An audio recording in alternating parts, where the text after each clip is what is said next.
Howdy y'all, Taika here and welcome to another educational adventure. Today, we won't be talking about primals. Instead, we're going to talk about a group of godlike beings that we meet in Stormblood. Let's get ready to talk about the Four Lords, Genbu, Byakko, Suzaku, and Seiryu.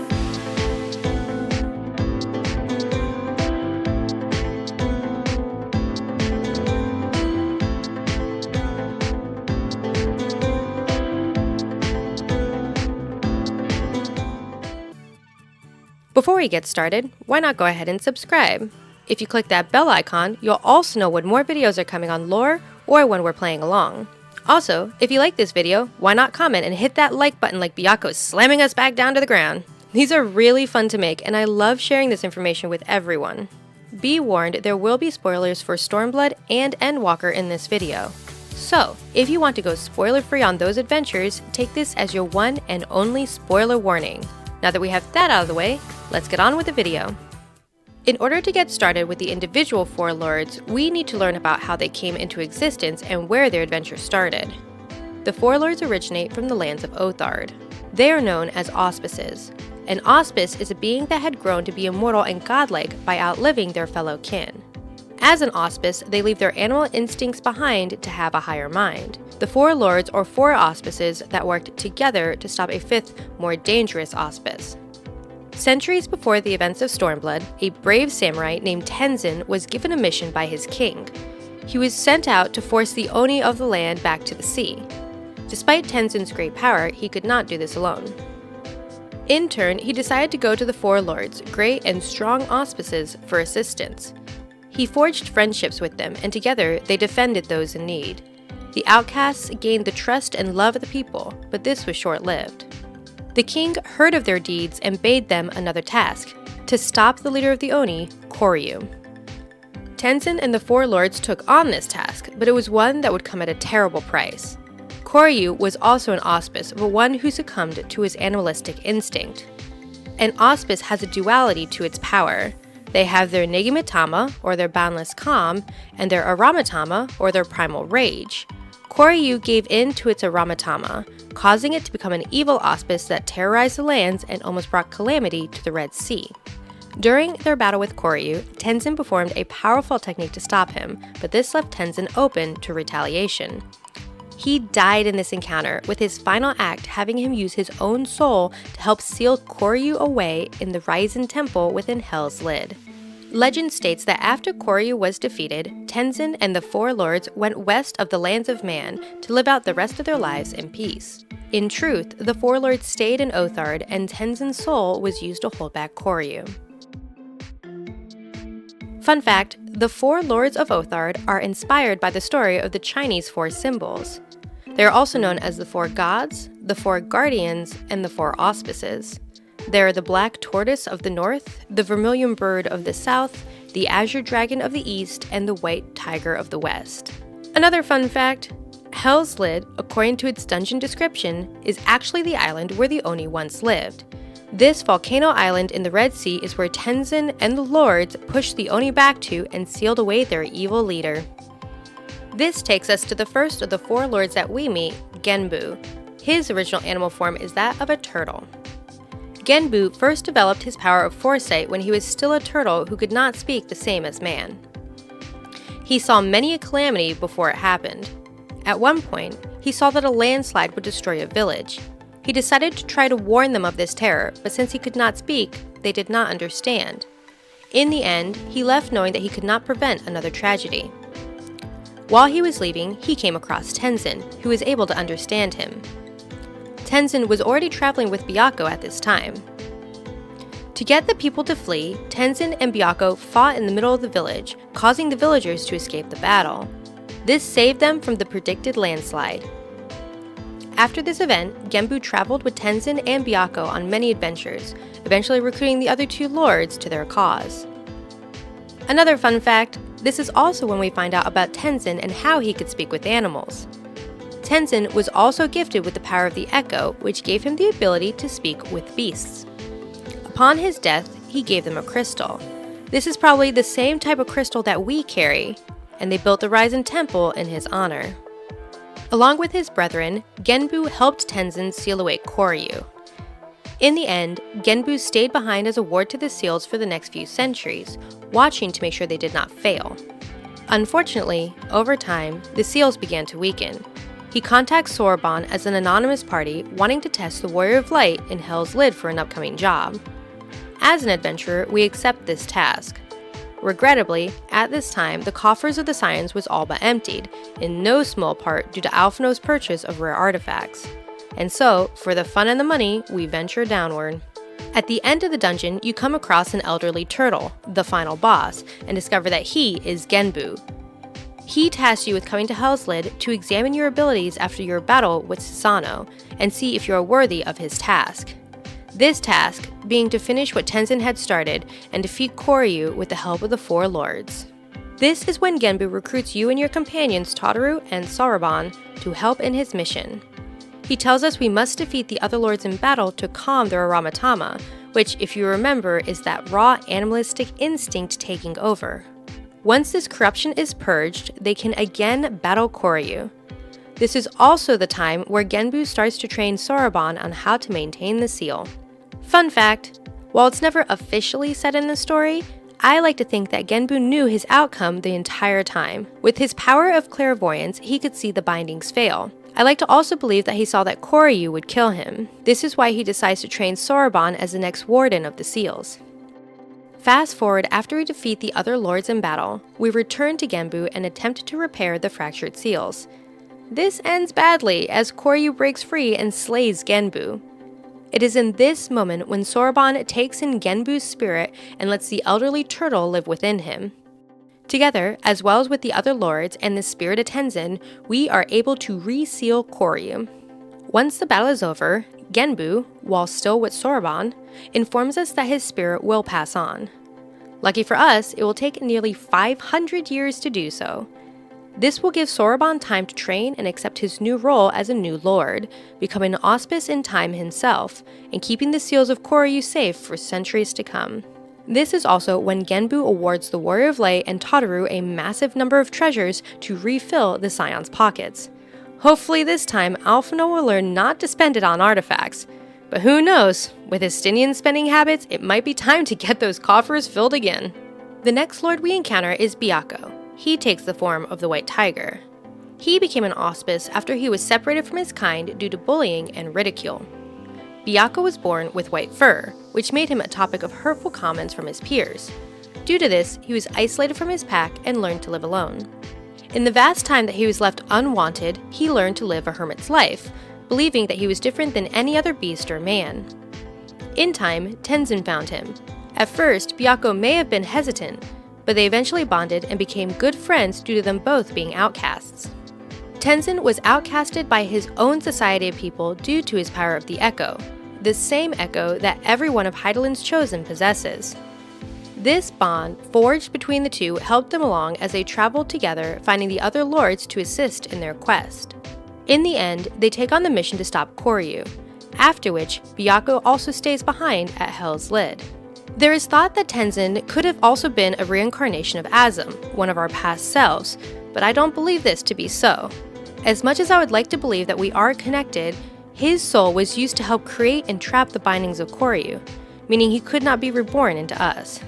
Unlike Genbu, Byakko started to succumb to his Aramatama, his animalistic rage. By the time we meet him in Stormblood, he is at the brink of giving in to his fury.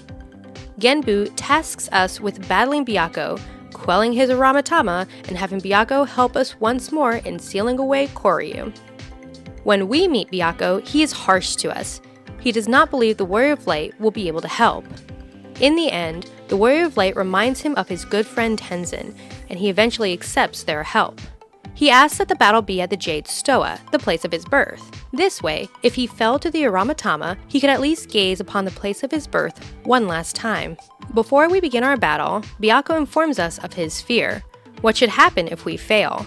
He reminisces of his past and how he overcame it to become a guardian of the people, and if we do not win this battle, he would fall to his rage. The Warrior of Light assures him the battle would end in their favor, and his soul saved from the rage. In the end, we do win, and his rage is subdued. We return to Hell's Lid and inform Genbu of this update. and Byakko also tells us of his history with Tenzin. After battling and releasing the Aramatama from the remaining lords, we speak with Byakko in the Raizen Temple. After our bout with Seiryu, he wishes us good fortune and sees many more battles in our future. Here's a fun fact. Byakko's theme, like many others in the game, has lyrics. While they are mostly in Japanese, there are thankfully very helpful translations. His song is broken into 3 sections. The first almost reads like a poem, saying, "Harbinger of doom, forsaken by all, words within the squall, swallowed by the wind." The second verse tells of his origin story. It says how he was branded by death from birth, and he questioned if it was divine torment or some sort of judgment. He also talks about how he tried to flee from the world, and how he met a samurai who did not run from his rage. This samurai spoke of destiny, and it lit a flame in Byakko's soul to rise, roar, and ride the western wind. The third part of the song speaks of the storm, the winds, that Byakko rages with, how the skies darken and are torn, how the storm is never ending, and how his ire is fury born. In the end, he just repeats, "Surrender to the wind, surrender to the rage." Personally, I find this song sort of sad, talking about how he was lonely, found by a friend that died, and now battles with the fury and rage that tries to tear him apart. Byakko is a true warrior who prevails in the end. We next encounter the firebird herself, Suzaku. She takes the form of a crimson bird, the firebird of legend. Due to her appearance, she was compared to the immortal being the phoenix and was hunted endlessly for her power. The hunters did not know that she did not possess those powers at the time. Because of this, she lived a lonely life on the run, allowing her to evolve into an auspice. In time, she met a samurai who did not try to hunt her down. This was Tenzin, and he offered her the chance to join him and the other lords on their adventures. She agreed to join them and eventually started to fall in love with Tenzin. The way he treated her allowed a bond to form that she had never felt before. After they accepted the mission from the king to stop Koryu, Suzaku and the others went to Hell's Lid to attempt the task. As mentioned before, Tenzin had used a powerful technique that left him susceptible to attack. This allowed Koryu to strike and kill Tenzin, allowing the 4 lords to trap the evil auspice away. This event was traumatizing for Suzaku. She saw the love of her life die and could do nothing to stop it. This thought is what haunted Suzaku all the years after. Remember, Suzaku was always hunted under the belief that she was the legendary immortal firebird, the Phoenix. She always thought if she had those powers, she could have saved Tenzin. This hopelessness caused her Aramatama to grow. By the time we meet Suzaku, she is already on the brink of insanity. Her Aramatama throws her into anger and rage when we Warriors of Light are introduced. When we meet her, Genbu compares us to Tenzin. This enrages Suzaku, saying no mortal could ever compare to him. Byakko even tries to get Suzaku to see reason in us releasing her Aramatama. In the end, she finally agrees, but during the fight, we see a distressing side effect to her insanity. She confuses the Warrior of Light with Tenzin, and during the battle, pleads with us to stop. You can actually hear these pleas during the encounter. Near the beginning of the battle, she asks, "Tenzin? Tenzin, 'tis I! Sheathe your sword, I beg of you!" She also tells us how we, as Tenzin, gave her the strength to rise from the ashes, and how she could not bear to lose us again. She vows to protect us and to trust her.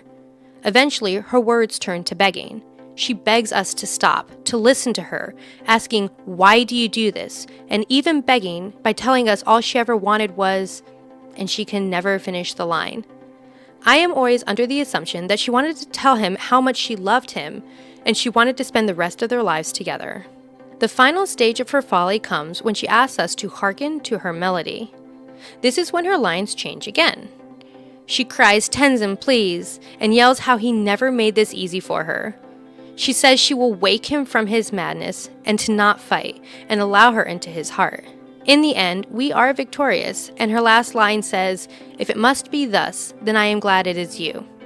At this point, she might be thinking that we're still Tenzin, or she may have finally come to her senses and told us as Warriors of Light that she is glad we ended her suffering.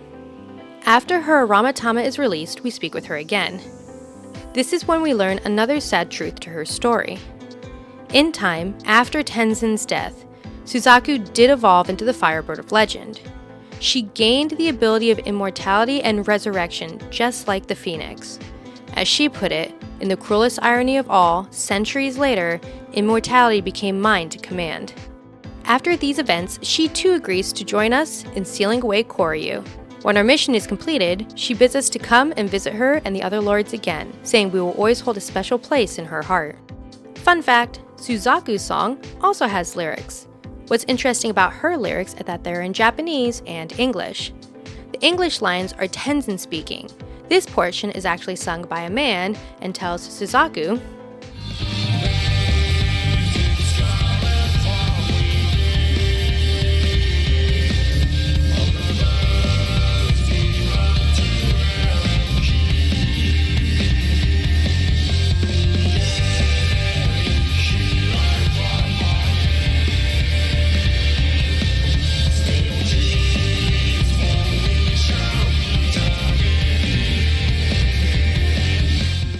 The other lines are from Suzaku herself. The song starts by saying how she was saved by a hero true, how she was a stranger to kindness until freed by life eternal. After Tenzin's part, she speaks about saying farewell to her lover and in their final fleeting moments, holding hands and whispering a silent prayer. A prayer that she will find him again and they will have another chance at life together. She proclaims her dreams of him and how she holds onto those thoughts forevermore, ending with, wait for me, my love. The final lord we encounter is the dragon-like sea serpent, Seiryu. At first, Seiryu was revered by the island of people he lived with. He was originally from one of the islands of the Ruby Sea. These people would sacrifice family members and loved ones, believing this would benefit the great snake. They believed that he prevented misfortunes from happening to the island and its residents if they did so. Unfortunately, one day, a great catastrophe befell the islanders. They believed this was due to Seiryu.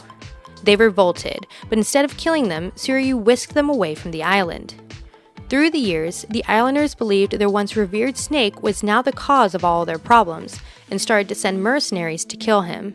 It is unclear if he was an auspice before or after they blamed him for the personal calamity, but I like to believe he was already an auspice as they already revered him for his power. Through the years, Seiryu would defend himself from the mercenaries, unhappy with having to spill unneeded blood. Eventually, a samurai named Tenzin came along and challenged the great snake. Seiryu lost this fight and expected the finishing blow to end him. Tenzin refused and instead asked Seiryu to join him and his comrades. Seiryu respected Tenzin greatly and joined them on their adventures. After the fated battle with Koryu and the seals to bind him were formed, Seiryu returned to a life of peace on an island alone. He pondered over and over again how he could become stronger, and in turn came to a single conclusion. He would give in to his Aramatama to become strong enough to defeat any opponent once and for all. When we Warriors Elite meet Seiryu, he is still of his own faculties and agrees to battle us. Before doing so on his Isle of Byakko, he informs us he vowed to train endlessly since the day Tenzin defeated him in battle but did not kill him off. Unfortunately, he did not have the chance for a rematch with the great samurai. Due to this, he found a new opponent to fight. He would best the one person that defeated his own victor, Koryu, who killed Tenzin. To do this, he would become a demon himself by succumbing to his animalistic Aramatama. Due to this desire for him to change, and our mission to free them of the Aramatama, we engage in battle. Of course, the Warrior of Light is victorious. At the end, Seiryu reflects on what drove him all those years ago when he trained to battle Tenzin again. He wanted to become an auspice of worthy worship, not of fear or lust of power. He wanted to be a dragon that would safeguard and protect his chosen. The influence of the Aramatama changed this desire of protection to pure power. In the end, after we work together to stop Koryu again, Seiryu demands that we live long and grow strong, for he is waiting on his rematch just like he waited to rematch with Tenzin. Fun fact, during his battle, he too has many lines. He even explains his reason for fighting. At one point, he says that even if he should have to forsake himself to keep his oath, so be it. This is him ready to give in to his Aramatama. He talks of having the power to smite his enemies, how none could match his might.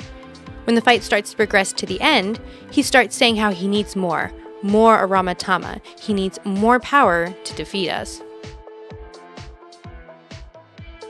One theme that has run through all of these stories is Koryu, the evil auspice that killed Tenzin before being sealed away. After we release the Aramatama of the Four Lords, we do finally come in contact with Koryu and attempt to seal him again. As stated before, Genbu is killed in this encounter.